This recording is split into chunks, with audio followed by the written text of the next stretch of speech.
నేను ఆల్రెడీ అంత ముందు వీడియోలో చెప్పిన, నేను ఇలా ఎందుకు మాట్లాడుతున్నానంటే మన రాష్ట్రంలో ఉన్న నాయకులు వాళ్ళ గౌరవాన్ని వాళ్ళే తగ్గించుకుంటున్నారు.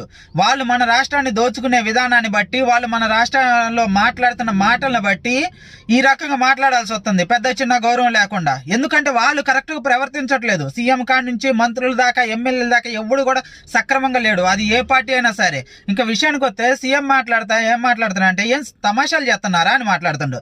సరే, సీఎం మాట్లాడిన పద్ధతిలో నేను మాట్లాడుతున్నా, ఏం సీఎం తమాషాలు చేస్తున్నారా? ఏమన్నా అన్ని ప్రైవేట్ సెక్టార్లో ఉన్న ఫ్యాక్టరీలో లాభాల్లో నడుతుంటే ఇదెందుకు నష్టాల్లో నడుస్తుంది, విశాఖ స్టీల్ హుక్ అని మాట్లాడిను. మరి అన్ని రాష్ట్రాల్లో మన రాష్ట్రం చేసినట్టు అప్పులు చేయట్లేదు కదా, మరి మన రాష్ట్రం ఎందుకు అప్పులు పాలైంది?